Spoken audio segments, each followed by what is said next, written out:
teman-teman, balik lagi di Cerita Hero, bahas apa aja yang penting seputar dunia online.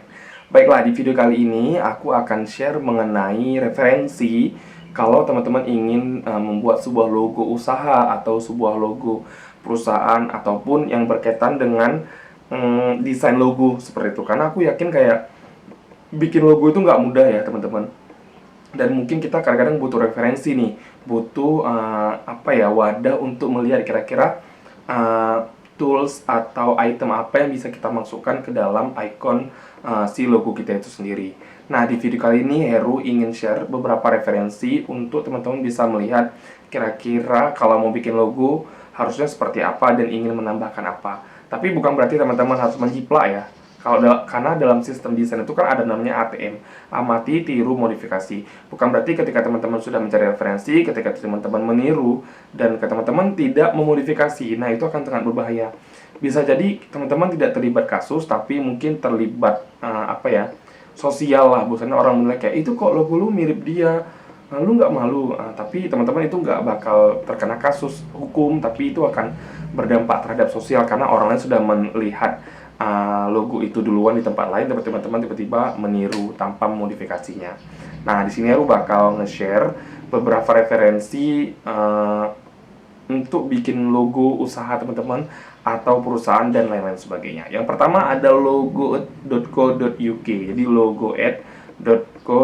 Jadi agak sedikit sulit, tapi nanti teman-teman cek aja di website logoed.co.uk. Jadi teman-teman bisa cek di sana banyak sekali referensi logo yang mungkin teman-teman bisa jadikan alternatif kalau mau bikin logo usahanya teman-teman seperti itu. Nah, yang kedua ada logofont.com. Jadi logopond.com. Nah, di sini teman-teman banyak sekali referensi-referensi logo dari desainer-desainer dunia.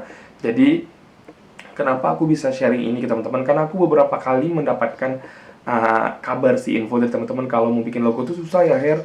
Karena memang itemnya itu memang harus benar-benar kayak ada dalam nuansa kita seperti itu. Dan memang sekarang banyak desainer yang buat logo tuh nggak kayak logo zaman-zaman dulu gitu nggak sih, kok kayak logo partai misalkan kayak ada historical sekali. Tapi kalau sekarang tuh logonya lebih modern dan memang bisa jadi cuman memperlihatkan huruf tipografi doang, ada yang mau cuman beberapa penggabungan dua unsur atau lain sebagainya. Jadi lebih modern dan jadi lebih simple seperti itu. Nah, yang kedua tadi boleh banget teman-teman cek untuk bisa mendapatkan alternatif logo seperti itu. Nah, yang ketiga ada logospire.com.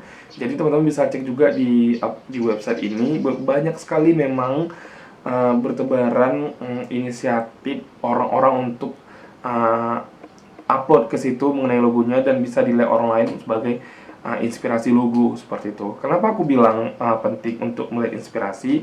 Karena jujur desainer juga kadang-kadang buntu ya. Kita juga kadang-kadang kalau mau buat logo itu juga buntu banget. Kira-kira ini perlu apa ya, Her? Kira-kira di dalam logo kita itu harus ada unsur apa? Berapa warna? Dan kira-kira biar lebih bisa diaplikasikan ke berbagai media itu seperti apa. Nah, ini pentingnya mencari inspirasi agar teman-teman nggak kelimpungan lah untuk bikin logo seperti itu. Nah, yang keempat yang paling banyak digunakan adalah Freepik. Teman-teman udah nggak asing sih sama website ini karena aku juga gunain ini untuk desain, karena Freepik ini adaptif sekali. Dan sekarang informasinya Freepik ini sudah mulai beranjak menjadi website desain juga seperti Canva, dan kita bisa langsung edit di Freepik seperti itu. Karena jujur aku juga menggunakan Freepik untuk beberapa keperluan seperti mencari ide, mencari template, dan jujur aku juga kalau mendesain kadang-kadang kan nggak bisa menemukan alternatif secepat itu ya. Jadi aku menggunakan beberapa website untuk bisa memunculkan ideku secara aktif dan cepat seperti itu. Nah, di Freepik juga aku sering kok menggunakan template-template yang tersedia, atau aku juga melihat referensi kira-kira yang bagus apa ya kalau bikin A, B, C, D seperti itu.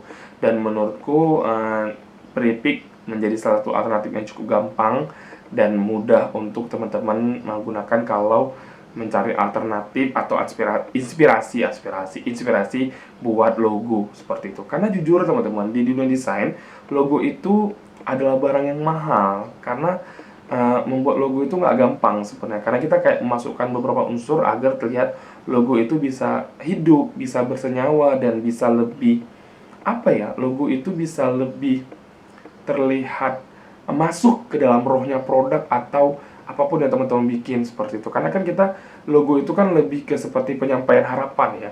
Jadi kalau teman-teman bikin logo nggak ada nilainya, itu akan nggak berdampak bagi teman-teman itu sendiri. Makanya aku nge-share beberapa website ini agar teman-teman kayak kalau ketika bikin logo tuh jadi lebih terbuka wawasannya, jadi lebih mendapatkan feel terhadap si logo itu sendiri teman-teman. Jadi ada 4 website penyedia inspirasi lah ya untuk teman-teman bisa bikin logo. Yang keempat yang paling aku rekomendasi banget yaitu Prepik.com. Untuk teman-teman bisa melihat banyak sekali alternatif logo dan tools atau item yang bisa teman-teman gunakan untuk bikin logo atau desain itu sendiri. Mungkin singkat padat ya video kali ini, karena aku kayak nggak mau ribet, nggak mau lama. Aku takut tuh teman-teman kalau aku lama banget ngejelasinnya ntar nggak suka, dan itu kan aku takut teman-teman nggak seneng aja di videoku kalau aku terlalu lama seperti itu. Buat teman-teman yang udah nonton, jangan lupa share video ini, like dan subscribe, dan bagikan ke teman-teman kalau menurut teman-teman ini penting, karena aku ingin buat channel yang bisa bermanfaat bagi orang banyak seperti itu. Mungkin kalau teman-teman yang udah lama ngikutin aku mungkin melihat kok videoku pada dihapus, karena aku merasa kayak aku ingin membuat nuansa baru dan aku ingin berjuang dulu nih kira-kira seberapa mampunya aku untuk bisa meningkatkan performa si channel aku ini seperti itu. Terima kasih teman-teman atas atensinya, kita ketemu lagi di video berikutnya, dan ya, bye bye.